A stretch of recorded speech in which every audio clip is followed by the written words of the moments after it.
not too much of a spoiler. But essentially what you need to know, I think, is that the book is about a 13-year-old girl named Marta who's living on Madeline Island with her father, Beau. And one very cold December day, her mother returns. And this chapter that I'm going to read is just a short passage when the mother is about to return. And it's the only chapter from her point of view. Does that kind of sound weird?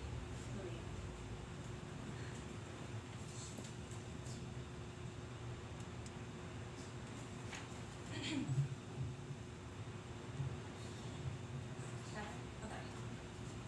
So the mother is Glory, the daughter is Marta, and Beau is the father. Glory stood at the front door, sinking in the snow. She bit the insides of her cheeks to keep her teeth from chattering, almost drawing blood. The cold was worse than she'd remembered. Her hair was clumped and frozen, snowflakes collecting on her eyelashes. Her nylons were soaked, toes numb in rigid heels. At least her feet didn't hurt anymore. She couldn't feel them. This morning at the Outer Island Motel, a little place in the woods behind town, she had spent an hour in the bathtub, digging her nails into a bar of soap. She had wanted to smoke so badly that she had to dunk her pack underwater. She hadn't quit yet, but she wanted Marta to think that she had. After getting out of the tub, she had slapped a nicotine patch onto her shoulder and sat on the floor, on a hideous dark stain in front of a crummy mirror, agonizing over her hair, her makeup, summertime foundation too orange. She could feel it now, sliding across her face, wet with snow. She had chosen this yellow linen dress in the dim light of the motel room, but outside she looked out of place, ridiculous. Her pink wool coat was ridiculous too, frilly and cheap, scratching at the neck. She hadn't bothered to try it on until stepping off the plane and just leaving Duluth. She could feel the tiny white box in her pocket, Marta's gift, an orange blossom from Glory's backyard, an invitation to visit, small and unobtrusive. And if that weren't enough, if Marta needed something more substantial, there was always Glory's old homecoming dress stashed under the bed. Beau was sentimental, a pack rat. He had probably left it there. She should not, of course she should. But what if he answered? What would she say? Hi, it's me, remember? Faking a laugh. Please don't be angry, darling. Would he kiss her, cry, get angry after she asked him not to? Would it be worse if Marta were the one to answer the door? She might take one look at her mother and say, who the heck are you? Or simply ignore her, like you would an Avon lady. After 7 years alone with her father, Marta would probably be furious. Those final moments stuck in her mind on a loop. Her mother ironing all the dresses she had ordered from Penny's, curling her hair into perfect waves, coughing through hairspray, packing the curling iron, still hot, into an overstuffed suitcase, complaining about the weight of it on the walk down the stairs, the clank of high heels, slipping through the door, a smile, brief, without eye contact, at Marta pouting on the couch, toes tucked between cushions, her white nightgown speckled red from pink mosquito bites. Be good, Minkara, her mother, disappearing at the end of the driveway, not turning back to wave. Gloria had been distracted. As she trotted away from the house, she was imagining herself crossing the state line into sunny Florida and shedding the loneliness and all that was wrong with her life. As quickly and easily as peeling off a winter coat. She felt ill now, thinking of how giddy she had been, how wrong, how oblivious to her daughter's loneliness, which must be powerful now. But it wasn't too late. Gloria could grab her suitcase, drag it back across the ice road into town, keep dragging until she was far away, in Duluth, on an airplane, home, in her sunny trailer where she could hide for another 7 years. Oh God, she heard footsteps. Hello? A defiant little voice right behind her. You need something? Gloria froze. Then Gloria was lying on the bed, pretending to sleep. Marta curled up beside her, so still and so perfect. Their meeting had been awful at first. Gloria had come off as flippant, unapologetic even. She blamed her nerves. She could feel Marta's anger, years of disappointment, disgust. Thank God for that homecoming dress. Marta had softened just a little, enough to lie beside her, to let Gloria hold her hand. Gloria hadn't deserved that kindness, but someday she might. Marta would come for a visit, and Gloria would show her absolutely everything. They'd rent bicycles, eat seagulls from the boardwalk, play bocce ball, and visit some of her favorite patients at the nursing home where she worked. She would introduce Marta to the neighbor girl with the fuzzy dog, send her home with a suitcase full of souvenirs. They would write letters back and forth. It was strange, this feeling of hopefulness, nearing joy. She could have held on to it a little longer had she not been reminded of Beau. The smell of him on the the sheets, grassy, faintly sweet like damp firewood, made her heart ache. And when she finally seen him standing over the bed, she had almost lost control. She had wanted to kiss him. She had wanted to feel the weight of his body pressing down on her, the comfort of being consumed in his bare hug. They weren't those people anymore. They would never possess that closeness. Even before leaving, she had severed the bond. And now she was back. And he was staring down at her, his eyes big and fragile like he'd just seen a ghost. "You're back," he said. It should have been a question. She smiled. What else could she do? And he moved toward her almost tenderly. "For a visit?" she said. And then he stopped. His whole body changed, rage creeping over him. Lori sat up quickly. "Please don't be angry. Outside." He grabbed her arm and dragged her off the bed. He borrowed the neighbor's truck and drove her across the ice road. "I don't want Marty to hear," he said. "I don't want her listening." An odd thing to say, she thought, because there was nothing to listen to. They weren't arguing. They barely spoke as the truck bounced over divots in the ice, tires broken in the snow. He stared out at the blackness ahead of them, as if deciding something, what to do with her. His fingers curled around the steering wheel tighter and tighter. The pale skin of his knuckles stretched so thin she could see the veins in his hand. She shouldn't have told him where she was staying. She should have run as fast as she could away. He pulled into the parking lot at the Outer Island Motel and flipped off his headlights. "Which room?" he asked. When she didn't immediately answer, he said, "Give me the key." She dug around in her purse, stalling, the yellow plastic room 5 keychain glaring up at her. "It's not here," she said. "I can't find it. Let me ask the man at the front desk for help." Before she had time to pop open the door, Bo grabbed her wrist and dragged her off the driver's side into the woods. It was so cold she could see her own screams hitting the air. Hundreds of yards away, up on the hill, was her old house, glowing, magnificent. In the second-story window, she could even glimpse the face of a woman. Was it Alice? Could she hear her? Why was she just standing there, watching them?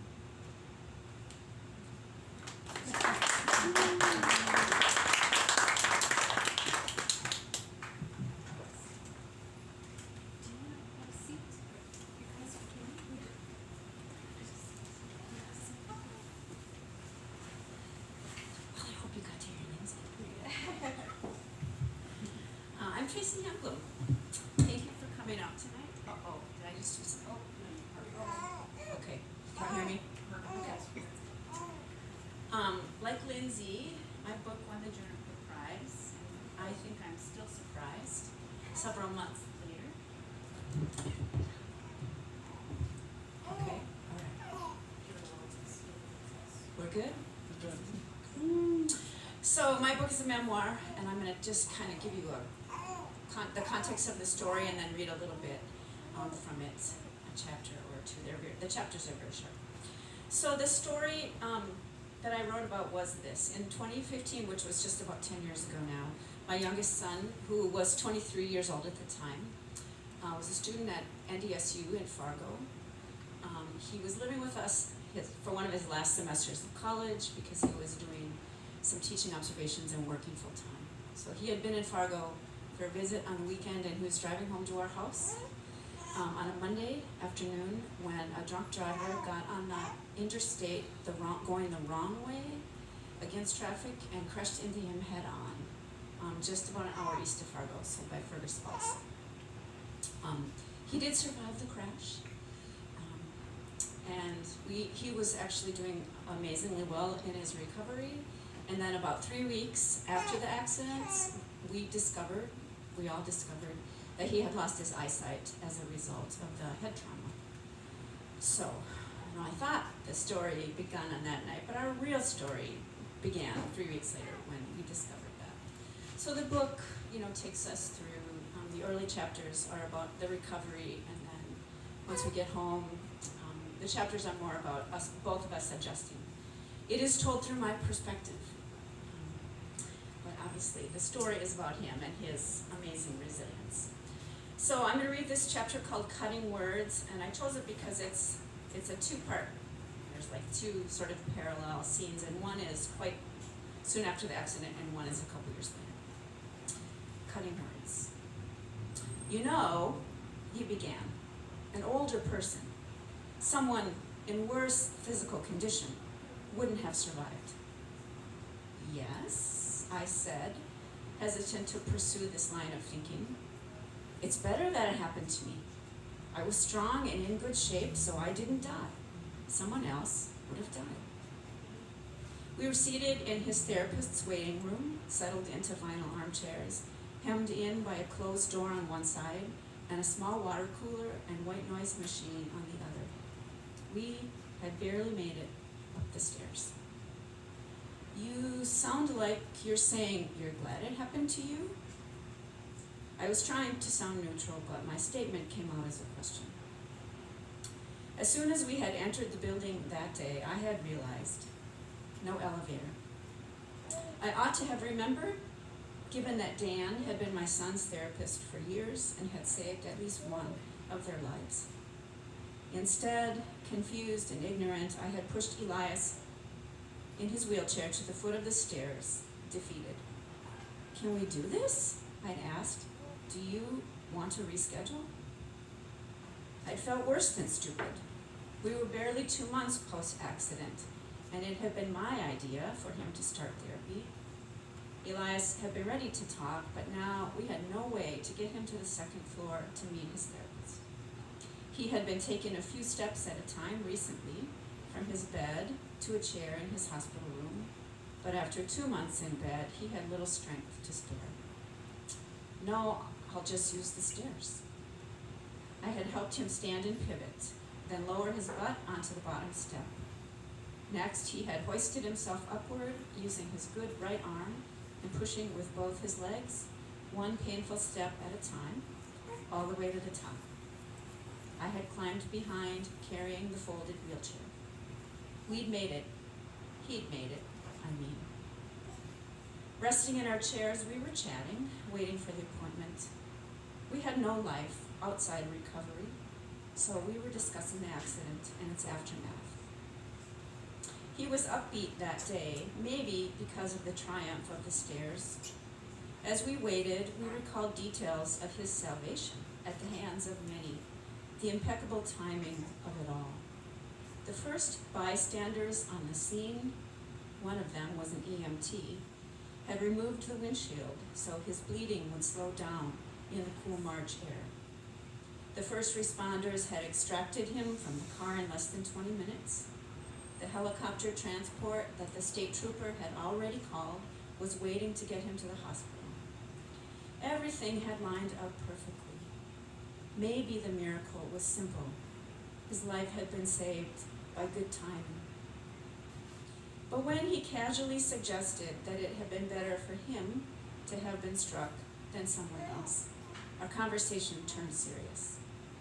That's hard for me to hear, he said. I know. This honesty, this getting to the truth fearlessly, was one gift during a period of much challenge. He and I experienced thrillingly deep, intimate conversations almost daily. Every parent's dream. But I was not thrilled to hear this. When the door opened, I wheeled him into Dan's office, then went back to the waiting area and the white noise, paging through old issues of Better Homes and Gardens until the session was over. Afterward, I helped Elias sit on the landing, facing forward this time, and bumped down the stairs one at a time. Going down was easier, we discovered. He got back into the wheelchair with my assistance, and I rolled him to my waiting car.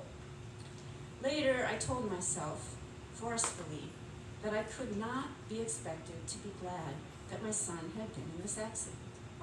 I could not be expected to accept his conclusion on top of everything else I was expected to accept. I told this to myself so vehemently that it almost sounded like I was telling someone else, like God. More than 2 years post-accident, Elias is himself full force, tough, funny, and uncompromising.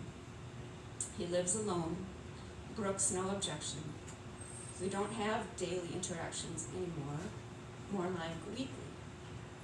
I have had to abandon the worries that used to keep me up at night, have had to ward off vivid fears of fire, of burglars, of knives and guns, of hit and runs, of evil-intentioned strangers. of another unexpected call, this time the death of me. I think I have done well and deserve some recognition. My son thinks otherwise, or he doesn't think of me that way, as a stand-up, an example, as someone to protect. Maybe that's why today, as we are driving, talking as we often do about the arc of this strange experience, he again stops my heart with his casual observation. I think I'm a different person since the accident, he begins.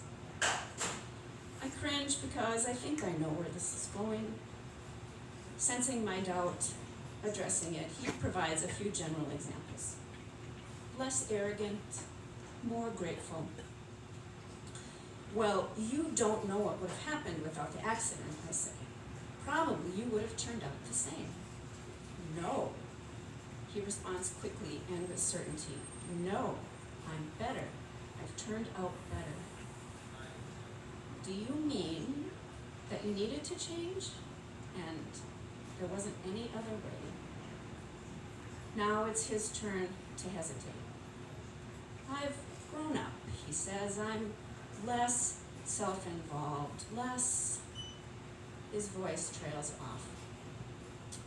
The question to end all questions hasn't been answered. I don't push it, though I want to stamp out this line of thinking. Stop this smoldering mess before it spreads and engulfs both of us. I am not as shocked as I was 2 years ago, however, when he suggested that the accident was somehow supposed to happen to him. Today, he's just pondering unforeseen benefits. I don't like the implications, though I understand his eagerness to express gratitude for his life, to find the positive in the aftermath. But I am still surprised at the suggestion that this was our fate. I don't accept that verdict with the brightest face possible. He can't see my face, so he doesn't know that I grimace often, that my eyes cloud with mist, that I shake my head, sadly, almost unbidden. It's the damn accompanying emotions that always stymie me. They lurk under my sunny surface, erupt in bouts of cursing. Jesus, Jesus Christ, Jesus Christ Almighty. Recently, I confessed to Elias that I do swear more, too much these days. What do you say? He asked. I told him and he laughed. Mom, that's not swearing. If you're going to swear, make it count. I stay quiet in the car listening. I can see he's also grappling with emotions, half surprised at these insights that are just words. But words, words, all we have to invoke peace, to ward off fury and fear, to pray if we choose. And I'll stop.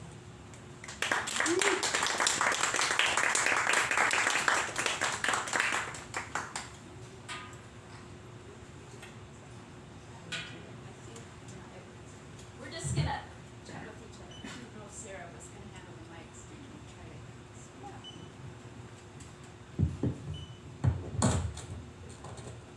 Okay, this one works. Is this one also works? Yay! Thank you so much, Tracy. That was beautiful. Yeah, well, thank you too.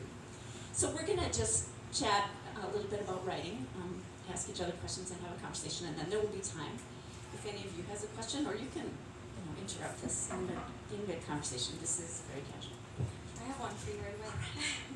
So you have published multiple books of poetry already, and I'm very curious what it was like putting a memoir out to the world, because I assume it's a little bit more personal, even though poetry can also be autobiographical. So what was that like?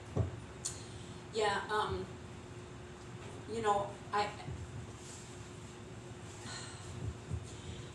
I think that there's a lot of connection for me between poetry and prose, because my poetry tends to be a little more narrative, but very image driven. And so then, this book is describing things that happened absolutely. So that wasn't that strange. The difference was that it's so long. Poems, every poem's like one page. And then I didn't know that I was writing a book for a while. I was just writing, but once I realized that I was writing a book, then I was like, oh, I can never make it long enough. Not that length's the only thing that matters, but I was used to thinking in short bits.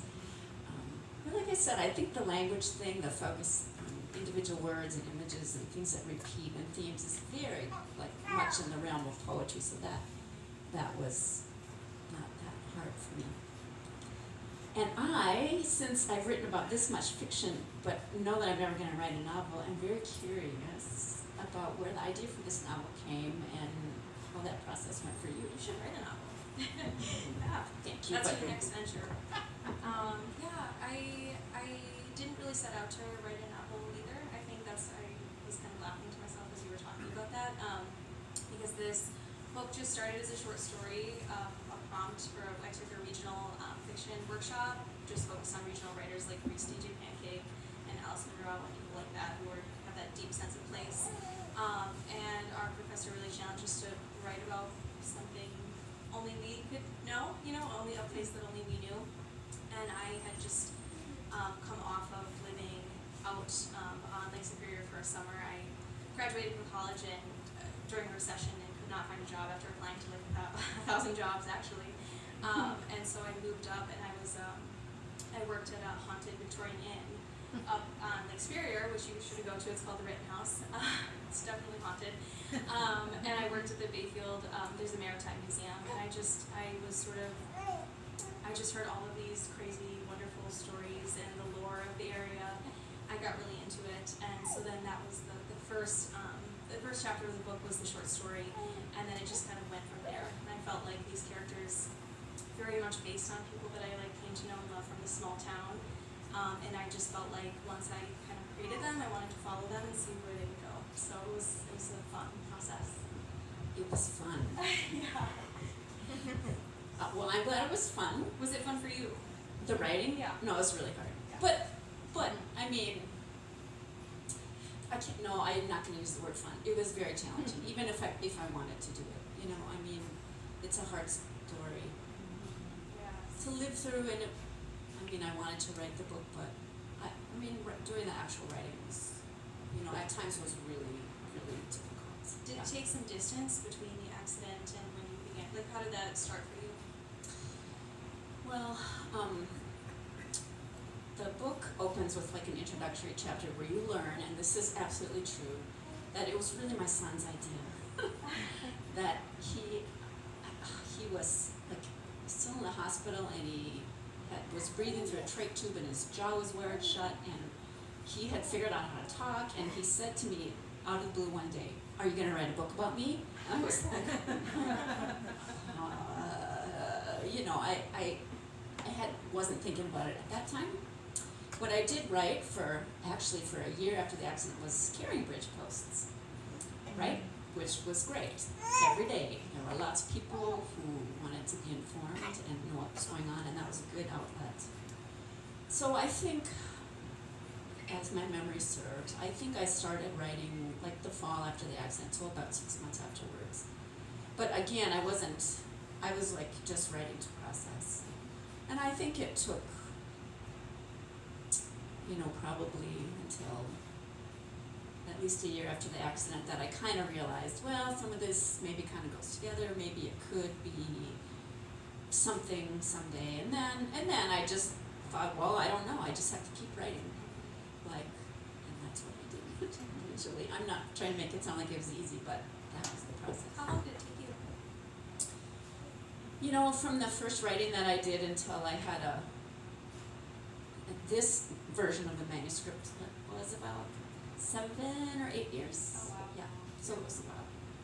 I actually had an earlier draft, maybe a couple years before, but only 2 years after the accident. And I'm so glad I didn't stop, because so much happened, after the first 2 years when he gradually moved away and got more independent. And he again, a lot of the book is, he would say something to me that was kind of hard to take in, but also just what he's like, and so then I'd be like, well, now I have to write about that. Giving you more material. It gave me a lot of material. If I can ask you, what was his reception to the book? What was it like when you finally published it? Yeah, he's super excited. He does some speaking, which is great. And he doesn't mind talking about himself, and so that was his thing. Oh, well, I'll come with you to your readings, and then I can talk about myself. But he's very excited. He knew that I was working on it, and I shared some things with him along the way. So that actually very exciting. Yeah.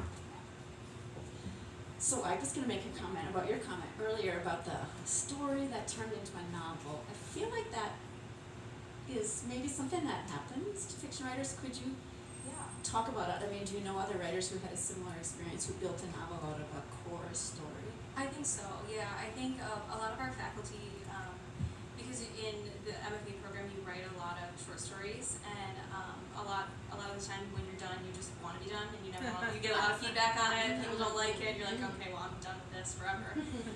But I think sometimes there's a story that really sticks with you, and that's at least what I've heard from other writers. They have this core, maybe it's a character or a short story or some little element, and it just is something you end up actually having dreams about and thinking about, and feeling that the people will end up feeling very real to you. And I think a few of my friends have taken one of their stories from the MFA program and continued on and written it. But it's also hard to publish. So you said, I think, that you have dreams about your characters. Yeah. Is there a little story or anecdote you could tell about that? I honestly, this is just actually weird, but I have recurring dreams of being in the same island. So the book is set on an island, and there's all these very quirky small town characters. And I have recurring dreams where I keep returning to the island and meeting more people, and it's very strange. It's like an alternate timeline for me. So I think because you spend so much time thinking about these people, they become very real to you, and you end up visualizing them and dreaming about them, which is probably strange because they don't exist. Well, I don't think it's strange, because I do know a lot of fiction writers, and that seems to be the story, that they're they're characters that you invent, sort of, or they come to you, and then they take on a life of their own. Yes. For sure. Yeah. Yeah, I think that's definitely the case. I was just talking about this with my mom the other day. Actually, I was a waitress for many years at a diner, and one of the characters in the book is a waitress, and I feel like that was a way for me to encounter so many unique individuals, and it's I'm in a therapy program now, actually, with a few people up here, and it's a similar situation where people sort of come to the diner and unload everything about their life, and you really get to know people on an intimate level. So a lot of the quirky people that are in the book, I think, come from those experiences of just sitting around and meeting people on the fly. I think that's a really important, well, for me anyway, that's a really important and meaningful thing to say, because I think we think of fiction as, almost totally separate from the author. Well, that didn't happen to me, so it has nothing to do with me. But in fact, it sounds like it had a lot to do with your life and some of the things that were going on that became significant as you started to write the book. Is that accurate? Yeah, definitely. And I think in terms of subject matter, the book really is about, it's about loss, it's about grief, and actually as I was reading your book just recently, I felt like that was such a strong connection between the two, which I thought was interesting. I'm curious, one of my favorite, I just have to, as a fan, I have to ask you this. Yeah. There's a chapter where you talk about the very physical weight of grief, and I thought that was such a beautiful way of describing how it feels to grieve. And so my question was, did the grief become any lighter when you were done writing the book, or not? Well, more portable, I guess, is what I would say, because it has to be. That's part of the reason the book is called Because We Must. You have to move forward.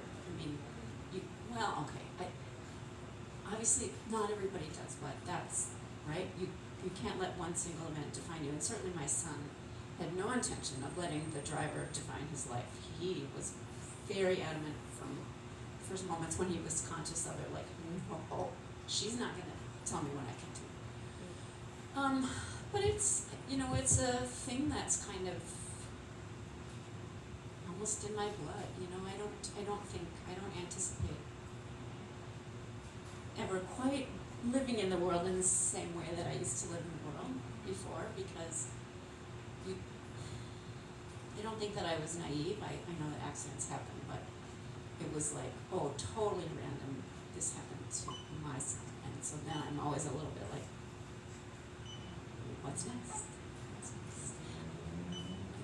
I'm not saying I walk around paranoid, but I do think it's just the kind of grief that, like I said, is kind of part of my, I don't want to say my DNA because that's not quite right, and also it's really cliche, but it is like part of my being and how I work through the world. But I have to say, my son is doing amazing. Like, he's doing great. So that, I have to keep saying that. Talk to him. Like, he's doing probably in many ways better than I am, and that, I think, is how it is with parents and children. Like, I lost a brother when I was a kid. My brother died. That changed my mom's life. Like, still, like 50, 60 years later, that grief was still there. Did you feel any kind of catharsis in publishing this and feeling the physical book? Was there any sense of, I guess, control going through something where you had absolutely no control? I think, yes. I mean, I think I had lots of good friends who are writers who read drafts for me, so I thought that it was a story that could work, because they said that it could. But it was great to launch it into the world. I mean, I do wish that everyone can meet my kid. Yeah, where is he? Pretty amazing. He lives in Fargo. He got married in 2022, and his wife works for the Fargo Forum newspaper, and he works for the NDSU marching band, writing drum music and teaching drum students. And he has a woodworking shop in the garage, and he works with power tools, and everything he does scares me, but it doesn't scare him. So he's like doing really well, and that's really important. Yeah. And I just also was curious, what was it like, just in case anyone else is writing out there and wants to try to apply for the Juniper Prize, what was it like going through that process for you? Yeah, I'm going to answer that question, and then I'm going to ask Lindsey to answer that question. So her experience might be different than mine, but there are very few places to send a memoir manuscript if you don't have an agent. And I tried quite hard to find an agent. I sent a bunch of queries and did the whole thing, and I either heard nothing back or I got a couple of notes that said, well, that sounds like a nice project, but we're not interested. So I mean, there were like I think there were 3 that I knew of, annual presses that did an annual call for manuscripts, whatever. So those were my options, right? And so the Juniper Prize was one of them, and I know that I sent the manuscript the year before I won, and then I was still working on it and got a last round of feedback. I revised it, and then it was great. Like, I'm still, like I said, I'm still sort of shocked and amazed and grateful to them for being willing to take a chance on the book. Yeah, absolutely. So how about you? Yeah, shocked. This book I wrote like it was my thesis for the MFA program, so I wrote it a decade ago. So it's actually very strange putting it out into the world now, because I'm like, oh, I would have really done things differently, because I mean, hopefully that means I'm better now than I was then. But it was very shocking because I did have an agent. I went through that. This book made its rounds to the big 5 publishing houses. Got a lot of feedback, a lot of rejections, and I just put it in a drawer for 10 years. And I just happened to come across this is probably the only contest this book has been. I just really couldn't believe it when they emailed me back. I was like, oh my gosh. And then I went through this process of like, do I actually want to put this out into the world? This has been in a drawer for 10 years. But it was a wonderful process, and the press was great. Yeah. We did a lot of editorial work together, so it's really honestly just surreal, like seeing it published and coming out after all of these years and working on subsequent projects and things like that. So I'm asking this because I'm curious, because I've never had an agent. Do you still have the agent, and are they like totally shocked that you did it on your own? Yeah, it's a little controversial. You're not supposed to. So yes, she luckily is very supportive. I was working with her on a new project. So this is a book that she didn't.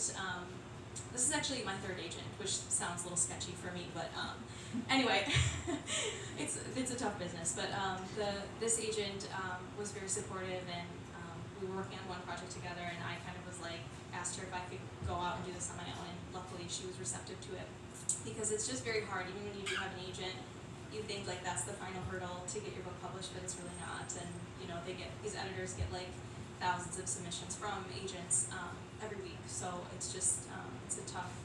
It's a numbers game, so it's really tough. So I still have an agent. I feel bad for her because she didn't get paid, but hopefully at the next one.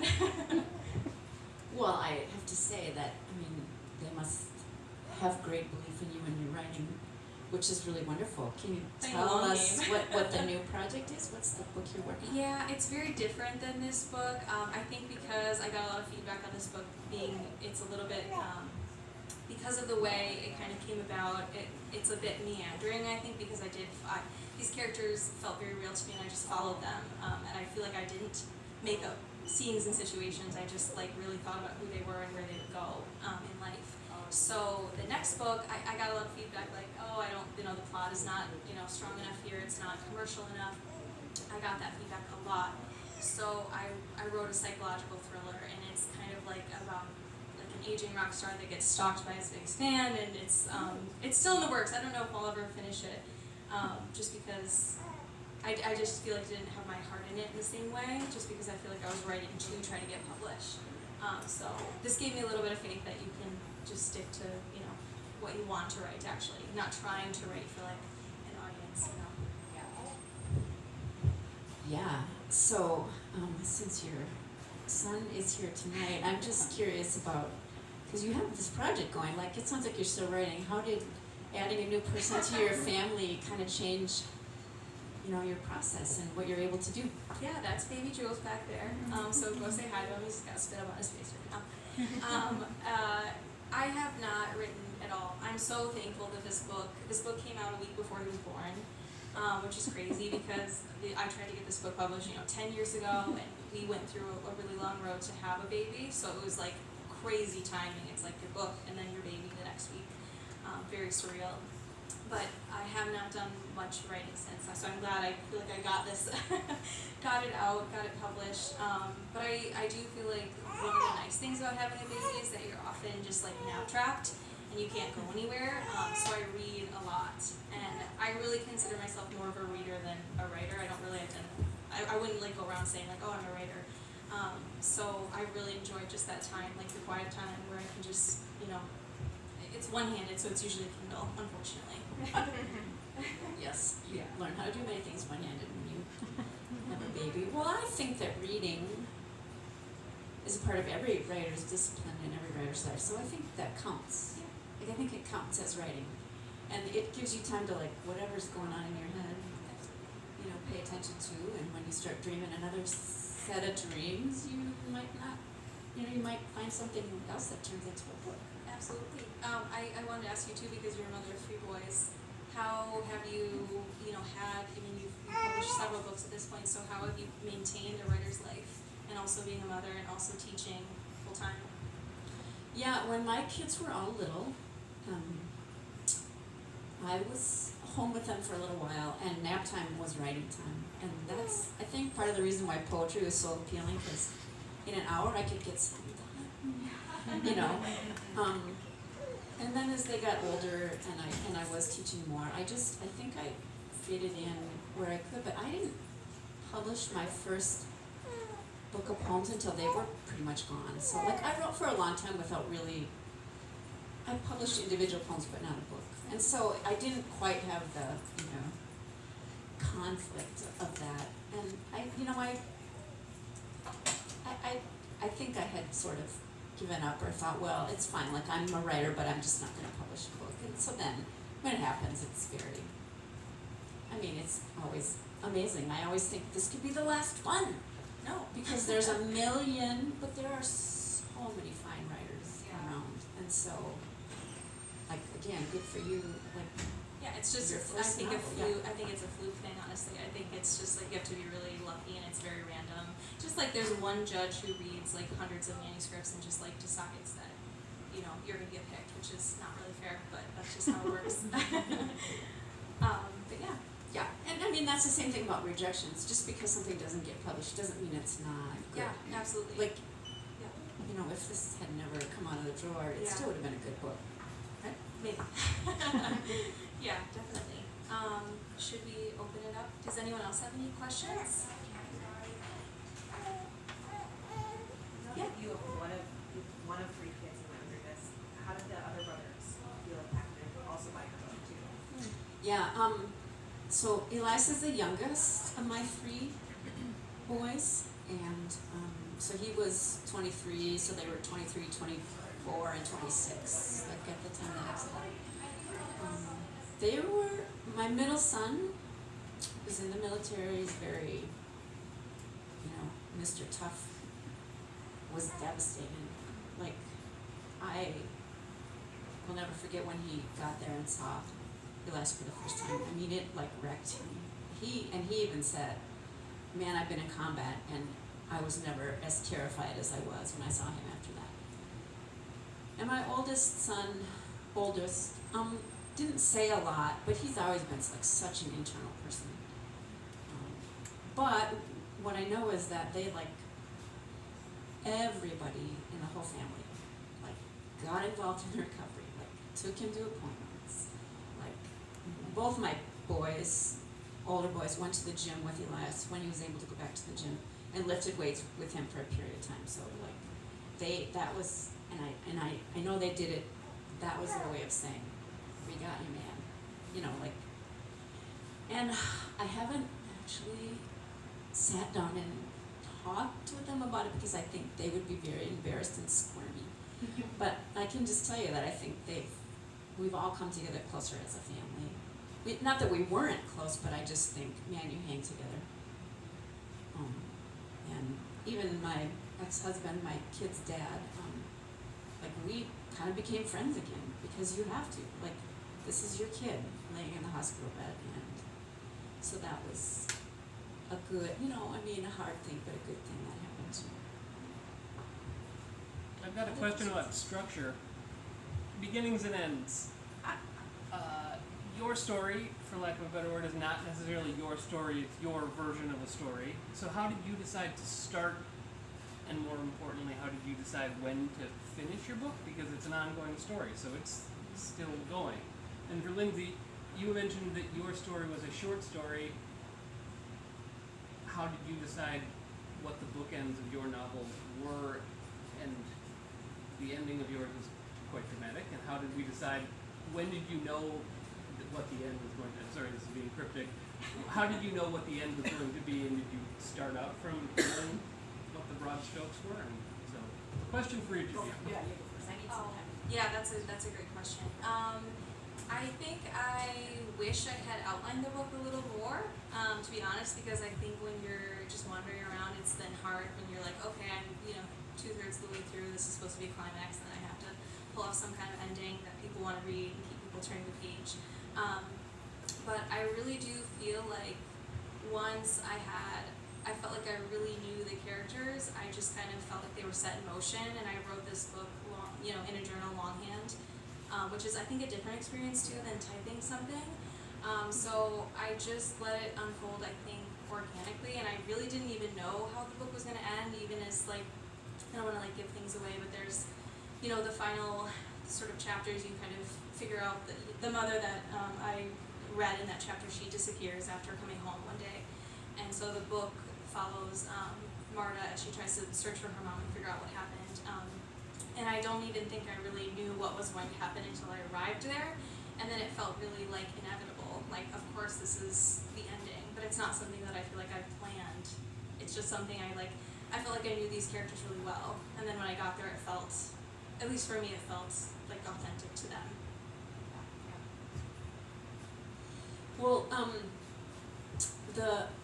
my book is, the chapters were, most of them were written like as individual, because at the start I wanted them to stand alone because I didn't know if I was ever going to put them together into a book. So, and it is a lot about what happened with my son, but it's also about the parallel journey with me. Like, so that's how I I did not come to that realization till, gosh, late in the process when somebody said that to me, like, this is your story too.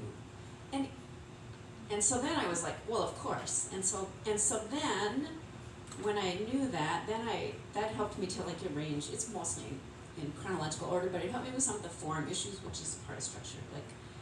Like it had to be narrative at the beginning just to get the story. Like, what were the first couple months like, right? But then, after we find out about the blindness, then the story changed a lot for everybody. And so then the writing changed, and it was more like the essay that I read to you tonight.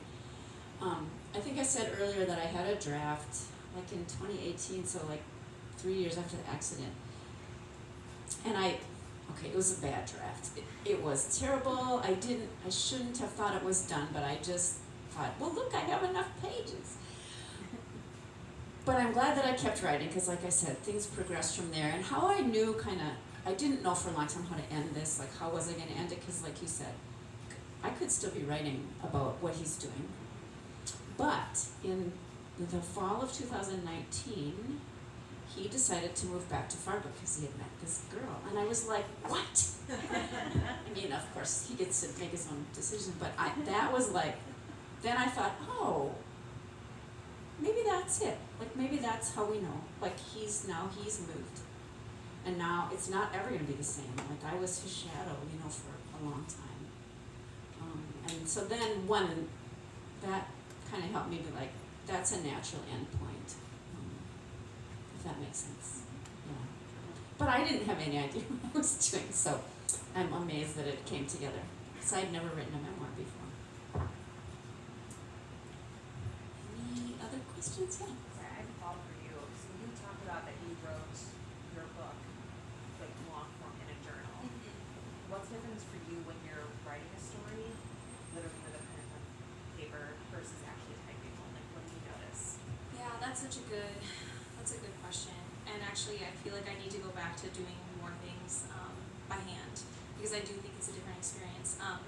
One of the benefits I think to writing by hand is that, like, this book takes place on an island, and I was able to go spend time on the island. I was there for stretches of time where I would just go and write and be there, and could feel the sun on my face and jump off the cliffs into the cold water and like feel all of those those sensory feelings and really tap into that. So I feel like I guess you can do that with a laptop too. That's not what I'm saying, I guess. But I felt like writing in a journal felt maybe more intuitive, and I was less judgmental of myself. It was something that I just truly did because I enjoyed it. It wasn't like I never expected to publish the book. It was just something I wanted to do for fun, really, and it was fun.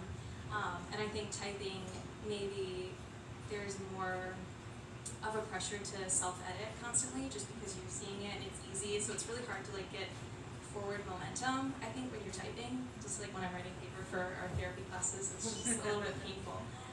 So yeah, but do you type or do you write? I compose at the computer now for efficiency. That's the only reason. Like, I kind of miss writing in longhand, but it doesn't make sense usually. Then I'm writing it twice. But yeah, I totally get what you're saying about the editor comes in when you can watch it unspool, and you can backspace or whatever. For poetry too, do you type? Oh yes, I shouldn't even confess this because I think I mean for a long time I was writing poems on scraps of paper or whatever and typing them up later, and I do it at the computer now. So, but I can second what you said about like going away somewhere to work on something. Yes. That all through my writing life has been amazing. Like, it's like when you go out of your familiar environment, then it just, I don't know exactly, I can't explain what it does, but it frees your mind to think things that maybe you didn't realize Yeah, were absolutely. on your mind. Yeah. Did you do that for this memoir? At a conference. I did a conference, and then I think that was the only, but I had like a week-long conference where this is what I worked on. So that was like towards the end, that was super helpful. I'm really curious. One more question. Oh, Yep, you're in. not mine. I'm really curious about the 10 years. I don't think any writer probably sends something out and says, it's perfect, never want to change it again. But you kind of alluded that you might change some things. So even without, did you ever have any desire during those 10 years to go revisit it, redo it again? And how close is it to what you could do now today? Yeah, that's a good question. I think that's difficult because when I had an agent, I probably worked on it with the agent for 3 years. So maybe 7 years ago I put it in a drawer, and then when I submitted it to this prize, I think I did a little quick edit, and then you do get time. Luckily with this prize, they give you an editor who's great, and they let me change a lot, and I did. I took advantage of that. I was pregnant and home most of the time, just a little bit of a hermit. So I took that time and did as much as I could. But now I think what bothers me now, just from the distance, is probably, which I've alluded to many times, is the plot. I think I would have plotted a bit tighter because it became like a psychological mystery. And I think when you write a book in that sort of genre, you do owe the reader some stronger plot points and a little bit better pacing. I think now, and maybe this is a project I'll do in the future, living up in Bayfield on the shores of Lake Superior was just it's my favorite place in the world. I love it. It's such a great small town, and the island has its own culture, all its own. And I would love to write just a collection of sort of interconnected short stories. I think that's how I see this now, is I wish that I had chosen a few more characters and told the story in a different way. But maybe that's something for the future. Yes, I think we are out of time, but I just want to say, a writer friend of mine she published one collection of interconnected stories, and she has a second one coming out. So I think it's a really interesting form. It's not a novel, but so the characters recur. So Yes. go with it. Well, it's like Elizabeth Strout. She keeps Yeah, returning yeah, to her little yeah. main town. Yeah, Olive Kittredge. Yeah, Yes. yeah. Yeah. Okay, it's 8:00. Thank you. There's food and beverages Yeah, here, please and say we're something. gonna go to the book signing table, so you can come and see us there if you want.